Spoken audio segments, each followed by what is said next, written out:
ইলেকট্রোহোমিওপ্যাথির যে ডাক্তারবাবুরা রয়েছেন, ওনারা বরাবরের মতোই সবসময় বিনামূল্যে যেখানে যেখানে যাচ্ছেন, শুধু বোধনের সাথেও নয়, ওনারা সবসময় দেখি যে নিজের থেকেও বিভিন্ন উদ্যোগ নিয়ে বিভিন্ন এলাকাতে ওরা কাজ করছেন, নিজের থেকে বিভিন্ন এলাকাতে ওরা বিনামূল্যে চিকিৎসা করছেন, বিনামূল্যে ঔষধ প্রদান করছেন মানুষের যার যেটা চাহিদা সেই মতো।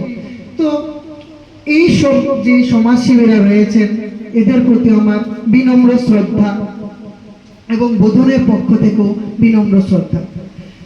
আর তেমন কিছু বলার নেই। আজকে মানবিক ধামে সুন্দর একটি চিকিৎসা শিবিরের আয়োজন করা হলো। সেখানে আমাদের যারা মা বাবারা রয়েছেন, ওদের খুব সুন্দরভাবে এখানে চিকিৎসা প্রদান করা হলো। ওদের প্রয়োজনীয় যা যা ওষুধপত্রের প্রয়োজন ছিল ওদের প্রদান করা হলো।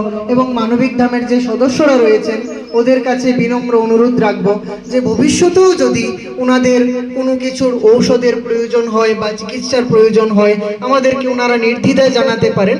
এবং আশা রাখি যে ইলেকট্রোহোমিওপ্যাথির ডক্টরবাবুরাও রাজি থাকবেন।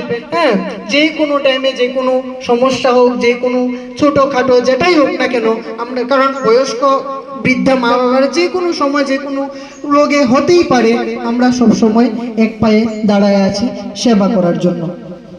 তো ধন্যবাদ সকলকে, মানবিক ধামের সকল সদস্যদের ধন্যবাদ এই সুন্দর অনুষ্ঠানটি এখানে সুন্দরভাবে আয়োজন করার জন্য। ইলেকট্রোহোমিওপ্যাথির সকল চিকিৎসকদের ধন্যবাদ আপনারা সুন্দরভাবে সেই চিকিৎসা পর্বটি সম্পাদন করার জন্য। আমরা সত্যিই গর্বিত আপনাদের পেয়ে, এবং সেই সঙ্গে আমার ভাষণ সমাপ্ত করছি। নমস্কার।